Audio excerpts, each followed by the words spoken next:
আমরা জাস্ট এই ডকুমেন্টটিকে সেভ করি বা সংরক্ষণ করি, সেভ অ্যাজ।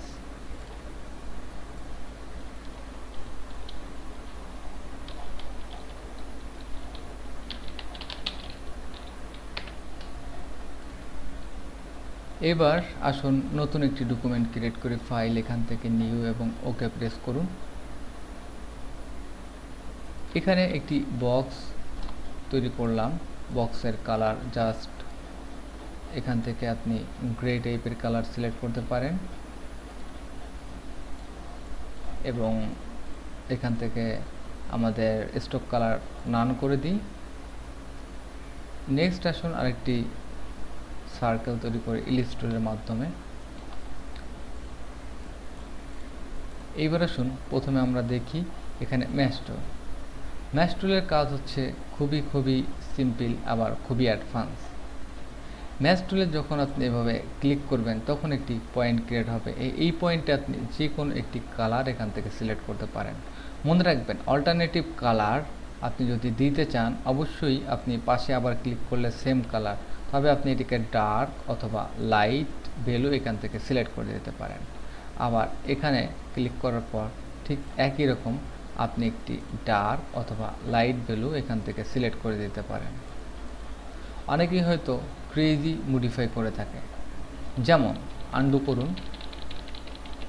সিম্পলি একটি বক্স কখনো 3D দেখা যায় না। যখন এখানে ক্লিক করবেন এবং এটিকে জাস্ট একটি লাইট টাইপের কালার দিবেন, তখন ভালো করে খেয়াল করে দেখুন এটি একটু 3D মনে হচ্ছে। যেমন আপনি এখান থেকে ক্লিক করে এটিকে জাস্ট একটু লাইটার টাইপের কালার দেওয়ার চেষ্টা করুন এবং কালারটি দিলে আপনি এখানে মনে করবেন যে আপনার এটি জাস্ট একটি লাইট টাইপের কালার দিয়ে ফিল আউট করা, এবং আপনি আবারও মনে করেন পাশে আরেকটি ক্লিক করে নিলেন যেমন এখানে, এবং এখানে আপনি খুব পরিমাণের বেশি বড় একটি এরিয়া আপনি হোয়াইট ফিল আপ করলেন এবং এখানে ক্লিক করে আপনি জাস্ট একটু ডার্ক ফিল আপ করলেন।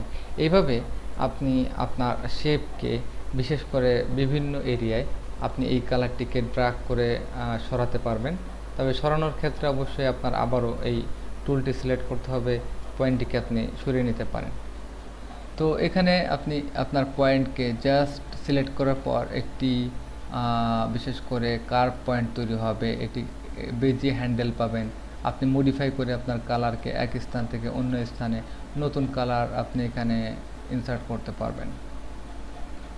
তবে এটি আরেকটি ব্যাপার যে আপনি যখন একটি শেপ অথবা অন্য কোনো অবজেক্টে আপনি যখন এই ধরনের ম্যাশ টুলের মাধ্যমে জাস্ট ফিল আউট করবেন, তখন আপনি অবশ্যই আপনার এখানে একটি আইকন দেখতে পাবেন যেমন অ্যাঙ্কর, যেখানে এখানে 4টি পয়েন্ট তৈরি হবে। তো মনে রাখবেন, আপনি যে সেন্টারে তৈরি করেন তাহলে আপনার সেন্টার থেকে এখানে আরও 4টি পয়েন্ট বা 4টি এরিয়া তৈরি হবে এই কালারের জন্য। সেন্টারে যদি আপনি এখানে গ্রিন কালার দিয়ে ফিল আপ করেন তাহলে সেন্টার। এইবার সেন্টার থেকে এটিকে ড্র্যাগ করে একটু উপরের দিকে যখন নিয়ে যাবেন, তখন আপনি এটির আসল যে রূপটি দেখতে পাচ্ছেন যে এই কালারটি জাস্ট আমি উপরের দিকে ড্র্যাগ করেছি, যার জন্য উপরের দিকে এটি মুভ হয়েছে।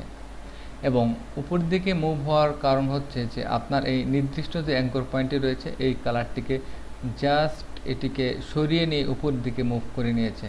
এখন যদি আপনি নতুন করে আরও একটি ক্লিক করেন তাহলে কিন্তু আরও 4টি পয়েন্ট এই এরিয়ায় তৈরি হবে।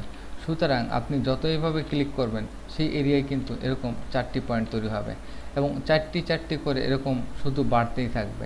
এবং এমন একটা সময় আসবে যে আপনি হয়তো বেশি কালার দিতে দিতে আপনার এটি হয়তো কোনো একটি স্থানে গিয়ে এটি ততটা সুন্দরভাবে বা ভালোভাবে আপনার কালারের ম্যাচিংটা আপনি করে নিতে পারবেন না।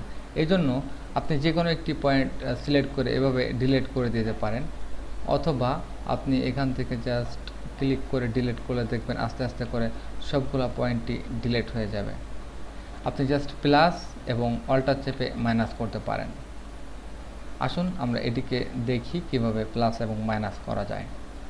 যখন আপনি সেন্টারে ক্লিক করলেন তখন 4টি পয়েন্ট তৈরি হলো আমি ক্লিক করলাম এবং অল্টার চেপে পরবর্তীতে এটিকে রিমুভ করে দিতে পারেন। এখানে নতুন একটি তৈরি করলেন, আবারও এটিকে জাস্ট অল্টার চেপে রিমুভ করে দিতে পারেন। তো আপনার কালার অ্যাড করার ক্ষেত্রে আপনি সবসময় এখানে একটি কালারকে অ্যাড করতে পারেন, আরেকটি কালারকে অ্যাড করতে পারেন এবং আপনার ইচ্ছা মতো আপনি যে কোনো পয়েন্ট সিলেক্ট করেও এভাবে কালার অ্যাড করতে পারেন।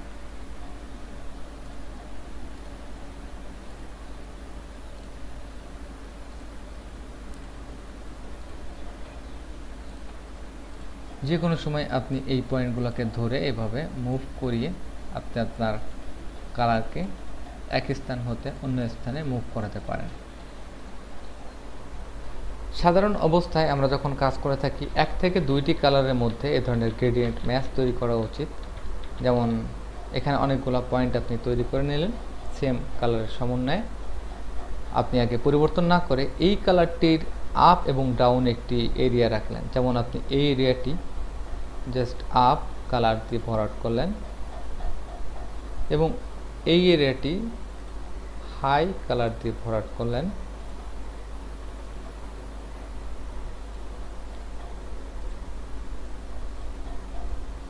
এবং এটি আপনি জাস্ট ইয়েলো টাইপের কোনো কালার দিয়ে ভরাট করলেন, অরেঞ্জ সরি। তাহলে দেখতে পাচ্ছি যে আমরা 3টি লাইনে 3টি কালার দিয়ে আমরা এভাবে ভরাট করলাম। এখন আপনি যদি পরবর্তীতে মডিফাই করেন তাহলে ঠিক পূর্বের নিয়মে মডিফাই করতে পারেন অথবা ডিলিট